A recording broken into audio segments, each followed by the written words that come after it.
Hello दोस्तों, तो आज का ज्योग्राफी का प्रीक्योर शुरू करते हैं। पर बिफोर दैट दो चीज़ें। पहली चीज़, आई होप आपने आज का 2 मिनट देख लिया है। It talks about tropical forest alliance 2020, TFA 2020। Important topic है।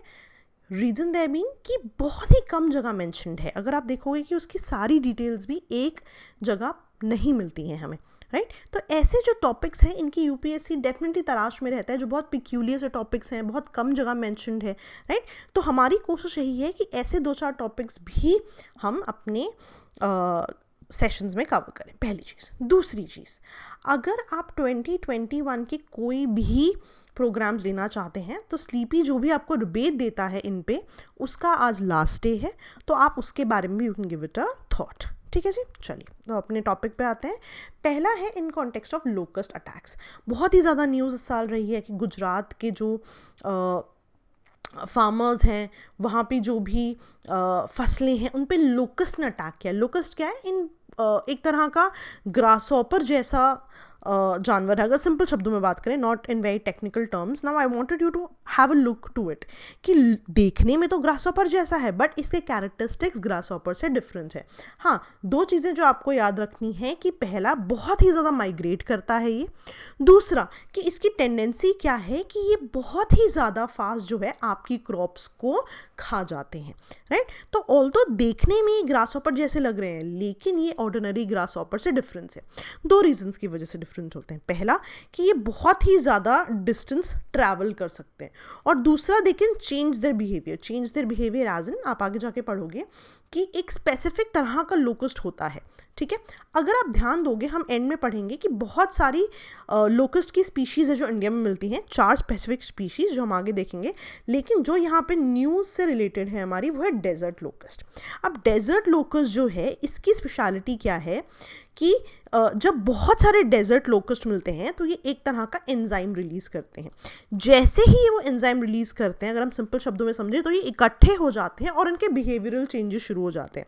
फॉर एग्जांपल, सिर्फ याद रखने के लिए बता रही हूँ, जैसे आपको चींटियों का पता है कि चींटी जब एक दूसरे के पीछे चल रही हैं, कैसे चल रही हैं? बिकॉज वो एक पर्टिकुलर फॉर्मुलिन को रिलीज़ करती हैं जिस वजह से एक के पीछे एक वो चलती रहती हैं, राइट। तो कुछ इसी तरह यहाँ पर भी हो रहा है कि जब डेजर्ट ग्रासहॉपर्स की हम बात करते हैं, they release a particular enzyme, उसके बाद they all get together, they can migrate over large distances, और इसके बाद ही वो ब्रीडिंग भी शुरू कर देते हैं, राइट। रादर अगर आप लोकस्ट की बात करो, बहुत ज़्यादा माइग्रेट कर सकते हैं ये, एक दिन में 150 किलोमीटर चल सकते हैं, इसीलिए ये ओल्डेस्ट माइग्रेटरी पेस्ट भी कहा जाता है, राइट। और पेस्ट क्यों कह रहे हो? बिकॉज जैसे ही आपकी फसल पे ये लगा, right, they can actually eat a variety of plants. ठीक है, और जैसा कि मैं कह रही थी डेजर्ट लोकस्ट की, जो मैं बात कर रही थी कि जब ये डेजर्ट लोकस्ट मिलते हैं, इनका नर्वस सिस्टम जो है सेरोटोनिन रिलीज करता है। उससे क्या होता है कि ये सारी की सारी लोकस्ट एक दूसरे से म्यूचुअली अट्रैक्ट हो जाते हैं। म्यूचुअली अट्रैक्ट होने के बाद दे बिकम एक बहुत ही ज़्यादा झुंड सा बना लेते हैं, and they also start breeding sometimes, and they also start migrating to different places. ठीक है, और यहाँ पे जिस लोकस्ट की बात है, जैसा कि मैंने आपको बताया, डेजर्ट लोकस्ट की बात हो रही है। 3 और लोकस्ट हैं जो इंडिया में इंपॉर्टेंट है, मैंने उनकी भी लिस्ट आपको एंड में दी हुई है। तो आई होप आपको लोकस्ट के बारे में बेसिक समझ में आ गए हैं। ठीक है, अब ध्यान देना, ये जो लोकस्ट की हम बात कर रहे हैं, ये यूजुअली हाई टेम्परेचर और हाई ह्यूमिडिटी वाले रीजन्स में पाए जाते हैं, जो कि रेड सी वाला रीजन है। देखो, अगर आप इसको ध्यान से देखो, ये आपका रेड सी वाला रीजन है, राइट। तो यहाँ पे क्या होता है, इस मोस्टली इस रीजन में क्योंकि हाई ह्यूमिडिटी है, हाई टेम्परेचर है, दे ब्रीड अ लॉट।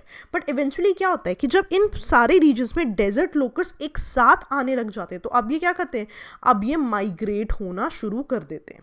तो अभी जो लोकस्ट न्यूज़ में है, ये यमन वाले रीजन में इनकी शुरुआत हुई। ठीक है, तो हुआ क्या, अब यमन में तो सिविल वॉर चल रही है, तो इनके पास तो रिसोर्सेज ही नहीं है कि ये ऐसे किसी डेजर्ट स्वॉर्म वाले क्राइसिस को रोक सकें। तो अल्टीमेटली क्या हुआ, वहाँ ये रुका नहीं, एंड इवेंचुअली सऊदी अरेबिया से होते हुए, ईरान से होते हुए ये इंडिया में एंटर कर गए, राइट। और अगर आप देखो इथियोपिया, कीनिया, ये सब कहीं ना कहीं इनसे बहुत ज़्यादा अफेक्टेड है। अगर आप ध्यान दो तो ये वर्स्ट आउटब्रेक है इन द लास्ट 70 ईयर्स और 25 ईयर्स इन डिफरेंट कंट्रीज, और स्पेसिफिकली ये एक डेजर्ट लोकस्ट का केस है। तो अगर आपसे पूछ लिया जाए क्यों न्यूज़ में है, आपको पता है ना। दूसरा, अगर आपको पूछ लिया जाए कि रेड सी वाले रीजन्स में क्यों होता है, वो भी आपको पता है कि हाई ह्यूमिडिटी एंड टेम्परेचर की वजह से होता है। अगर आपसे डेजर्ट लोकस्ट की स्पेशलिटी पूछ ली जाए, वो भी आप बता सकते हैं कि सेरोटोनिन की वजह से they get mutually attracted and then they start changing behaviour. अगर ग्रासहॉपर से क्या डिफरेंस है वो पूछ लिया जाए, वो भी अब आप बता सकते हैं, ठीक है। तो जैसा कि मैंने आपको वही बताया, यमन से शुरू होके, because it could not be controlled there, this is entered into India, ठीक है। तो वही वो चीज़ बता रहा है कि ओरिजिन इसका यमन में था, पर वहाँ पे कॉन्फ्लिक्ट और सिविल वॉर चल रही थी, तो अल्टीमेटली क्या था, उनके पास रिसोर्सेज ही नहीं थे, तो ये पूरा का पूरा मैटर आउट ऑफ कंट्रोल हो गया and eventually it turned out to different countries, जिसमें से इंडिया में बहुत ज़्यादा इसका अफेक्ट हुआ, गुजरात और आसपास के रीजन्स में, ठीक है जी, सिंपल था। अब अगर आपसे पूछ लेता है कि इंडिया में इस पूरी लोकस्ट वाले मुद्दे को कौन हैंडल कर रहा है, तो आप बोलोगे भाई एक लोकस्ट वार्निंग ऑर्गेनाइजेशन है जो कि इसको हैंडल करती है, जो कि मिनिस्ट्री ऑफ एग्रीकल्चर के अंडर आती है। तो इस लोकस्ट वार्निंग ऑर्गेनाइजेशन का बेसिक एजेंडा क्या है कि ये प्रोटेक्ट करती है सारी की सारी क्रॉप्स और वेजिटेशंस को फ्रॉम दी डेजर्ट लोकस्ट। क्यों? क्योंकि डेजर्ट लोकस्ट माना ही जाता है कि ये one of the most dangerous paste है, इतना डेंजरस कि इसके लिए एक अलग ऑर्गेनाइजेशन बनानी पड़ी थी, ठीक है जी, सिंपल था, ओके।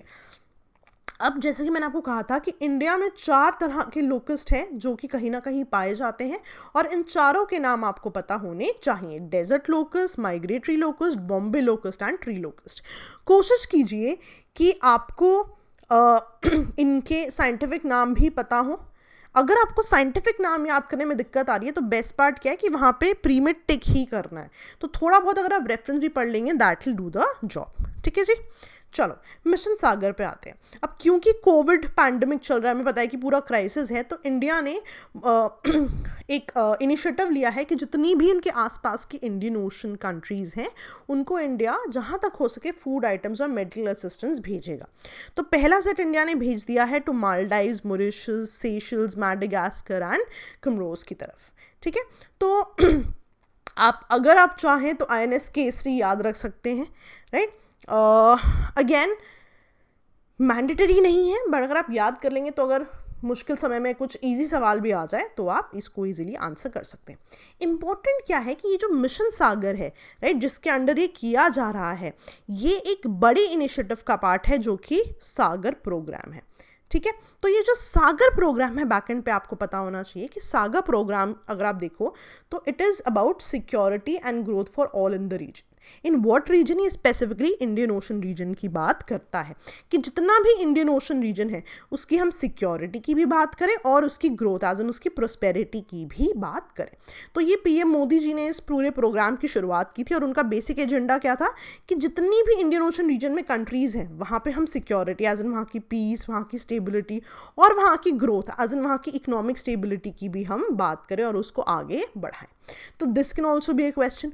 ऑल्सो जो इंपॉर्टेंट चीज़ है कि ये टर्म किसने कॉइन की? ये टर्म भी PM मोदी ने कॉइन की थी 2015 में, ये भी आपको याद होना चाहिए जब वो मॉरिशस विजिट कर रहे थे, ठीक है।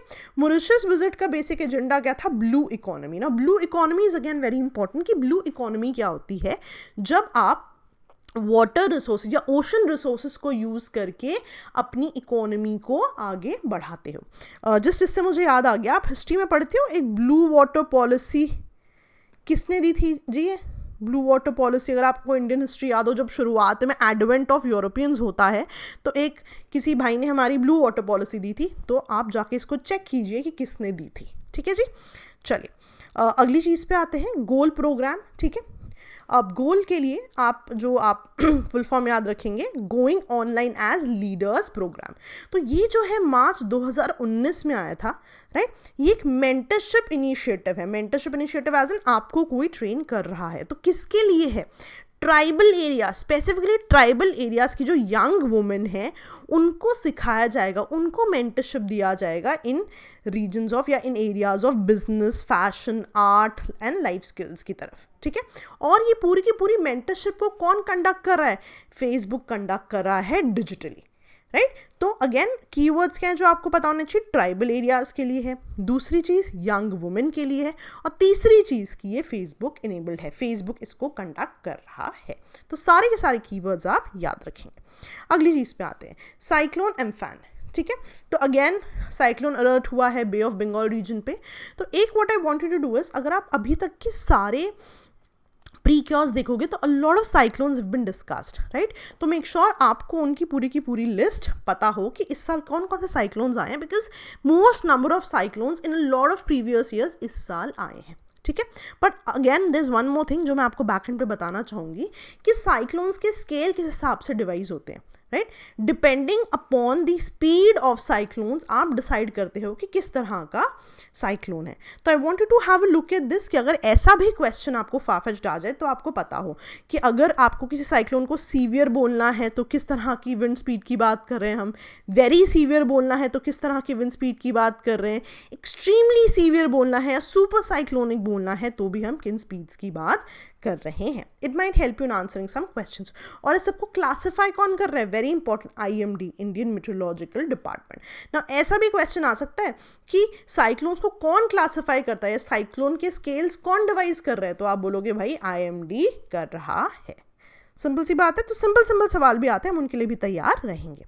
Next question, Dibang multipurpose project. जैसे ही दिबांग आया ना मेरे दिमाग में आ जाना चाहिए, दिबांग तो ब्रह्मपुत्रा से एसोसिएटेड है और दिबांग जो है अरुणाचल से एसोसिएटेड है, क्योंकि रिवर्स पढ़ी है आपने। तो वही तो कह रहा है वो कि जो दिबांग है वो अरुणाचल प्रदेश में एक प्रोजेक्ट है, मल्टीपर्पज़ प्रोजेक्ट है। और मल्टीपर्पज़ बनाए से इट इज़ बेसिकली एक हाइड्रो इलेक्ट्रिक प्रोजेक्ट बनाने की बात हो रही है। और जब ये प्रोजेक्ट बन जाएगा ये इंडिया का लार्जेस्ट हाइड्रो इलेक्ट्रिक प्रोजेक्ट हो जाएगा, राइट। तो again when I say hydroelectric project, I am basically talking about the dam, कि हाईएस्ट डैम हो जाएगा। तो इसी रीजन में क्यों बना रहे हैं, बेसिकली ब्रह्मपुत्रा की वजह से बहुत ज़्यादा फ्लड्स आ जाते हैं उन रीजन्स में। तो ये अल्टीमेटली क्या कर रहे हैं कि एक डैम बना रहे हैं जिसमें हम वाटर को रोक सकें ताकि वाटर एक साथ ही नीचे के रीजन्स में जाके और फ्लड्स ना क्रिएट कर दे। तो वही वो कह रहा है कि बेसिक एजेंडा क्या है कि जो भी फ्लड्स की वजह से डैमेज होता है उसको कंट्रोल करने की कोशिश की जा रही है। See you can control a disaster but आप उसके इफेक्ट्स को कम कर सकते हो, उसी वजह से ये डैम बनाया जा रहा है, ठीक है। ओके, अगर मैं आपको एग्जैक्ट बताऊं, so this is lower Dibang valley जहां पे ये प्रोजेक्ट बनाने की बात हो रही है, मल्टीपर्पज प्रोजेक्ट। अगर उसको और क्लैरिटी से देखना चाहें तो दिबांग रिवर की बात यहाँ से होती है। तो यहाँ पे नीचे की तरफ आते हुए दिबांग रिवर में, right, there is a dam. Now I hope you know about Dibang river as well and Brahmaputra as well, कि जब ब्रह्मपुत्रा इंडिया में एंटर करती है तब उसका नाम सांगपो, मतलब जब ब्रह्मपुत्रा है और जब ब्रह्मपुत्रा ओरिजिन कर रही है तब तो उसका नाम सांगपो है, लेकिन जैसे ही इंडिया में एंटर किया उसने तब उसका नाम ब्रह्मपुत्रा नहीं, इवेंचुअली जब उसमें दिबांग और लोहित मिल जाते हैं तब उसका नाम ब्रह्मपुत्रा होता है, राइट। ये मैंने बहुत ही क्लैरिटी से आपको लेक्चर्स में भी बताया हुआ है, आई होप आपने वहाँ पे उसको पढ़ा हुआ है। जब ब्रह्मपुत्रा एंटर कर रही है इंडिया में तो ब्रह्मपुत्रा का नाम क्या है, यहाँ पे दिया हुआ है सियांग। फिर सियांग में यहाँ से दिबांग मिलती है, यहाँ से लोहित रिवर मिलती है, एंड देन जब ये तीनों रिवर्स मिल जाती हैं तब इसका नाम हो जाता है ब्रह्मपुत्रा, ठीक है जी। ओके, जैसे कि मैंने आपको बताया कि दिबांग एक ट्रिब्यूटरी है, राइट, इवेंचुअली अरुणाचल से शुरू होके आसाम तक बहती है, क्योंकि आपने अगर ध्यान दिया हो तो ये आसाम में बन रहा है जितना भी ये आपका प्रोजेक्ट बन रहा है, राइट। ओके, नेक्स्ट आपका क्या आता है, हाँ, global forest resource assessment. Global forest resource assessment नाम से ही आपको पता लग रहा है कि फॉरेस्ट रिसोर्सेज की असेसमेंट हो रही है, राइट। वही तो बता रहा है कि वर्ल्ड के जितने भी फॉरेस्ट रिसोर्सेज हैं उन पर एक रिपोर्ट है। सबसे पहली चीज़, कौन इस पूरी रिसोर्स को या रिपोर्ट को लीड कर रहा है, FAO की बात है यहाँ पे, फॉरेस्ट एग्रीकल्चरल ऑर्गेनाइजेशन, और ये जो रिपोर्ट है ये हर 5 साल में आती है, ठीक है। तो 2-4 बहुत सिंपल सी चीज़ें कह रहा है कि जो फॉरेस्ट्स हैं, राइट, लास्ट 30 ईयर्स में ऑलमोस्ट 178 मिलियन फॉरेस्ट जो हैं, मिलियन हेक्टेयर्स ऑफ फॉरेस्ट जो हैं वो लॉस्ट हो चुके हैं, है ही नहीं। लेकिन जो ये फॉरेस्ट के रिडक्शन है इसका रेट थोड़ा सा कम हो रहा है। पहले बहुत फास्ट ये रिडक्शन हो रही थी, बहुत ही फास्ट फॉरेस्ट कम हो रहे थे, लेकिन अब जो है the rate at which forest is destroying ये रिड्यूस हो गया है। क्यों? क्योंकि आपने देखा है कि बहुत सारे प्रोग्राम्स आ चुके हैं वर्ल्ड में जिसमें वो दोबारा से फॉरेस्ट लगाने की एफॉरेस्टेशन की बात कर रहे हैं, और वो कह रहे हैं कि आप डिफॉरेस्टेशन कीजिए और भी मेथड्स को लाइए। तो due to afforestation and due to deforestation में कमी, राइट बहुत सारा जो रेट है at which forest are being destroyed, ये रेट काफ़ी हद तक कम हुआ है। सिंपल था जी, याद रहेगा। चलो एक और चीज़ वो बोल रहा है कि फॉरेस्ट जो हैं, जो मैक्सिमम फॉरेस्ट हैं जो वर्ल्ड में हैं वो कौन से हैं, ट्रॉपिकल फॉरेस्ट हैं 45%। ट्रॉपिकल फॉरेस्ट के बाद बोरियाल फॉरेस्ट, टेम्परेट फॉरेस्ट एंड सब ट्रॉपिकल फॉरेस्ट हैं। तो आप ये लिस्ट डेफिनेटली याद रखोगे, ठीक है। ओके उसके बाद वो कह रहा है कि 5 ऐसी मेजर कंट्रीज हैं इन द वर्ल्ड जो कंट्रीब्यूट कर रही हैं फॉरेस्ट रिसोर्सेज में, राइट और वो 5 कंट्रीज का नाम आप याद रखने की कोशिश करोगे। एंड याद रखना इस लिस्ट में इंडिया का नाम नहीं है, राइट तो ये भी एक बहुत ही इंपॉर्टेंट फैक्टर है, लेकिन चाइना है इसमें, राइट तो ये छोटी छोटी चीज़ें हैं जो आप याद रखने की कोशिश करोगे। ओके लास्ट थिंग आपकी सिंपल नए जोग्राफिकल इंडिकेशंस टैग बने हैं। लास्ट टाइम मैंने आपको जो प्रीक्योर कराया मैंने काफ़ी डिटेल में डिस्कस किया ही कौन से एक्ट्स इससे डील करते हैं। फिलहाल आप 2 न्यू जो चीज़ें उनका नाम याद रखोगे, एक सोहराई खुवार पेंटिंग है, कुछ ऐसी पेंटिंग दिखती है, ये झारखंड से एसोसिएटेड है, राइट और ये जो ट्राइबल्स हैं, ट्राइबल वुमेन इस पूरी पेंटिंग को बनाती हैं 2 चीज़ों के समय, एक तो जब हार्वेस्ट हो रही होती है और दूसरा मैरिज सीजन के समय में। तो ये फैक्चुअल डेटा है, आप ऐसा कैसे याद रखेंगे। एंड एक तीलिया रुमाल क्लोथ ऑफ तेलंगाना है, तो तेलंगाना स्टेट से एसोसिएटेड है, ये भी आप याद रखेंगे। And if you look at the colours, ये बेसिकली कॉटन लूम्स हैं जो स्पेसिफिकली रेड, ब्लैक और वाइट कलर्स में मिलते हैं, ठीक है जी। तो बहुत सारी चीज़ें आज हमने डिस्कस की हैं, मेक श्योर कि आप उनको याद करें, रिवाइज करें एंड या दैट विल बी ऑल।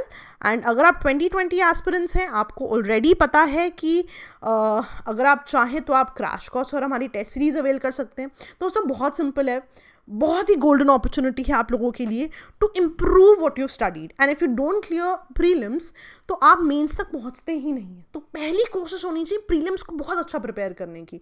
तो अगर आपको थोड़ा सा भी डाउट है तो आप क्रैश और टेस्ट सीरीज ले सकते हैं, लेकिन if you are very confident then make sure कि आप अपना टाइम वेस्ट ना करें और आप आंसर राइटिंग को लिखने की कोशिश करें, ठीक है। तो आपको इन सभी के बारे में ऑलरेडी पता है। Now if you are a 2020 aspirants, आप चाहें तो अगर आपको लगता है कि स्पेसिफिक सब्जेक्ट्स में आप वीक हैं उनको भी आप केटर कर सकते हैं specific subject type crash course लेके। अगर आप ऑलरेडी 2020 के एस्पिरेंट हैं तो आप इस वीडियो को बंद कर सकते हैं। 2021 के बारे में अनाउंसमेंट्स हैं, जितने भी कोर्सेज हैं हमारे उन पे आज लास्ट डे है रिबेट का, तो you can still take the courses. किस तरह के कोर्सेज हैं आपको पता है कि प्री प्लस मेंस बैचेस हैं, आप लोगों के लिए इंस्टॉलमेंट्स भी अवेलेबल हैं which is the best part this year. ऐसे के कोर्सेज हैं ऑप्शनल जैसे कि पॉल साइंस सोशियो के कोर्सेज हैं और टेस्ट सीरीज़ हैं और इन कोर्सेज के बहुत सारे ऑप्शंस हैं। तो make sure you go there and you check out the courses. और अगर आप कोई कोर्स लेना चाहते हैं डेफिनेटली आप लीजिए। मेरा सजेशन सिर्फ यही है कि अगर आप बाद में भी कभी इन कोर्सेज को लेने की सोच रहे हैं तो take them as soon as possible, because if you finish early you get more time to revise, ठीक है जी। चलिए अगर आप कोई भी कोर्स लेंगे तो याद रखिएगा उन सब में आंसर इवैल्यूएशन भी है विच इज़ वेरी इंपॉर्टेंट। घर बैठे बैठे you getting your answers evaluated. Also अगर आपको कोई भी कोर्स लेना है आप sleepyclasses.com पे जा सकते हैं। And a lot of you ask us for a lot of demo videos, तो जी हमारा पूरा चैनल ही आपके लिए डेमो वीडियो है। तो ये पूरा का पूरा आप कोई भी वीडियो खोल के you can check out the content, ठीक है। और अगर आपको हमारी कोई भी PDF चाहिए तो आप sleepyclasses.com पे जा सकते हैं, वहाँ पे कंपाइलेशंस में लॉट ऑफ इट अवेलेबल, या फिर आप हमारा टेलीग्राम चैनल भी ज्वाइन कर सकते हैं। और if you still have doubts you can directly call us and वहाँ पे आपकी डाउट रेजोल्यूशन हो जाएगी, ठीक है जी। चलिए that will be all for the day दोस्तों। ओके दोस्तों, बाय बाय।